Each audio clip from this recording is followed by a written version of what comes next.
آدم علیہ السلام کے ہاں جو بھی بیٹا پیدا ہوتا تو اس کے ساتھ بیٹی ضرور پیدا ہوتی، تو اس بچی کے ساتھ پیدا ہونے والا بچہ دوسرے بچے کے ساتھ پیدا ہونے والی بچی سے شادی کرتا۔ حضرت آدم علیہ السلام کی سلبی اولاد کے درمیان ایک بطن کے دوسرے بطن سے نکاح جائز تھا۔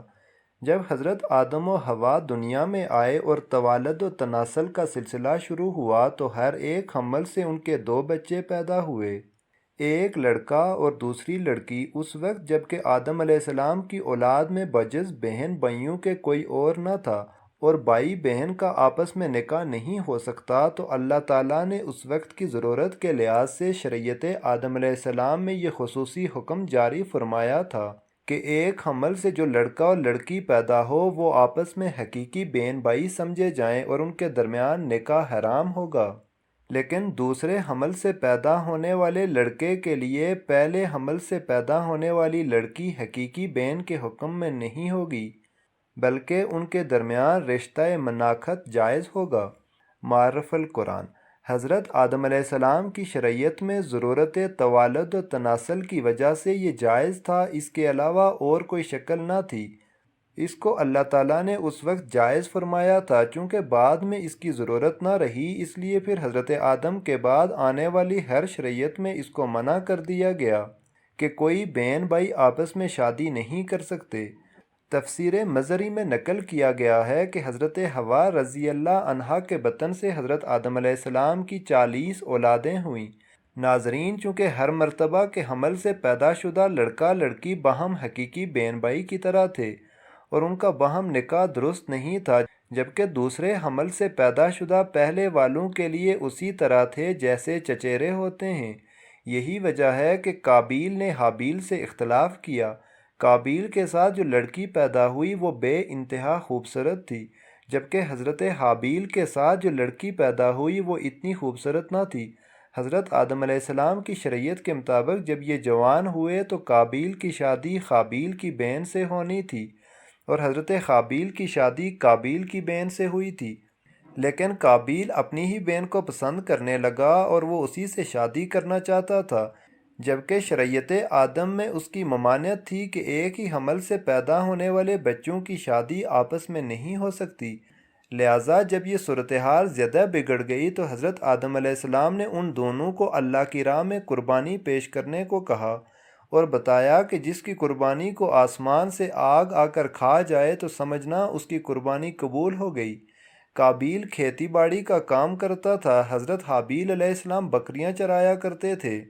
حضرت حابیل علیہ السلام نے اللہ تعالیٰ کے سامنے ایک بکری کا بچہ پیش کیا اور قابیل نے ایک گٹھا لیا اور اس کو اللہ تعالیٰ کی بارگاہ میں قربانی کے لیے رکھ دیا تھا۔ چنانچہ حضرت حابیل کی قربانی قبول ہو گئی، جس پر حابیل علیہ السلام کہنے لگے کہ میرے والد صاحب نے میری قربانی قبول ہونے کے لیے دعا کی ہوگی، جس کی وجہ سے اللہ تعالیٰ نے میری قربانی قبول فرمائی ہے۔ روایات میں آتا ہے کہ حضرت حابیل علیہ السلام قابیل سے زیادہ جوان اور بہادر تھے۔ حابیل نے اپنے بھائی کو کہا کہ اگر تم مجھے قتل بھی کرو گے تو تمہارا مقابلہ نہیں کروں گا، میں چاہتا ہوں کہ قیامت کے دن تم میرے گناہوں میں شمار ہو کر آئے۔ قابیل نے ایک دن غصے میں آ کر حضرت حابیل کو پتھر مار کر قتل کر دیا۔ حضرت حابیل کو قتل کرنے کے بعد قابیل بہت ہی دکھی اور پریشان رہنے لگا۔ قابیل اپنے بھائی کی لاش کو کندھوں پر اٹھا کر کئی دنوں تک گھومتا رہا کہ اب اس کا میں کیا کروں۔ پھر اللہ تعالیٰ کے حکم سے دو کوے آپس میں لڑنے لگے، ان میں سے ایک کوے نے دوسرے کوے کو مار دیا۔ یہ سب کچھ قابیل دیکھ رہا تھا۔ کوے نے اپنے ساتھی کوے کو مار کر اس کو زمین میں دفن کر دیا۔ قابیل نے بھی کوے کو دیکھ کر اپنے بھائی کو دفن کرنے کے لیے ایک گڑھا بنایا جس میں حضرت حابیل علیہ السلام کو دفن کر دیا۔ اس کے بعد قابیل اپنی سگی بہن اکلیمہ کو لے کر وہاں سے بھاگ نکلا۔ اس کی وجہ یہ تھی کہ شیطان قابیل کے پاس آ کر اس کے دل میں یہ ڈر ڈالتا تھا کہ تم نے اپنے بھائی کو قتل کیا ہے، اب تیرا باپ تجھ کو قتل کر دے گا۔ اس ڈر کی وجہ سے قابیل وہاں سے اپنی بہن کو ساتھ لے کر بھاگ گیا۔ اس دن کے بعد حضرت آدم علیہ السلام مسلسل پریشان رہنے لگے۔ حضرت آدم علیہ السلام اللہ تعالیٰ کی بارگاہ میں دعا کیا کرتے تھے، یا اللہ تعالیٰ مجھے نیک اولاد عطا فرما۔ اللہ تعالیٰ نے حضرت آدم علیہ السلام کی دعا کو قبول فرماتے ہوئے حضرت آدم علیہ السلام کو ایک لڑکا عطا فرمایا جس کا نام حضرت شیث علیہ السلام تھا۔ حضرت شیث علیہ السلام جوان ہوئے تو حضرت آدم علیہ السلام نے اپنا جانشین حضرت شیث علیہ السلام کو مقرر کر دیا۔ ان کو حکم دیتے ہوئے کہا کہ اپنے بھائی قابیل سے ہمیشہ دور رہنا۔ جب حضرت آدم علیہ السلام کا وصال ہوا تو اللہ تعالیٰ کی طرف سے بے شمار فرشتے زمین پر نازل ہوئے۔ انہوں نے حضرت شیث علیہ السلام کو اپنے باپ کو دفن کرنے کا طریقہ بتایا۔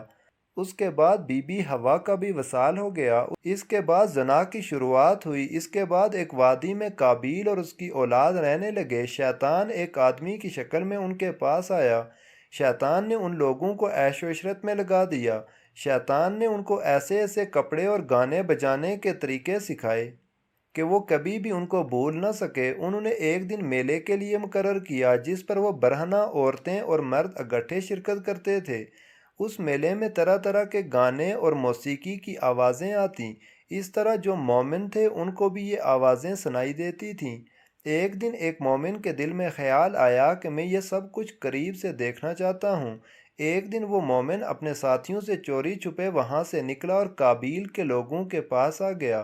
اس نے دیکھا کہ قابیل کی اولاد بے حیائی اور فضول کاموں میں لگی ہوئی تھی۔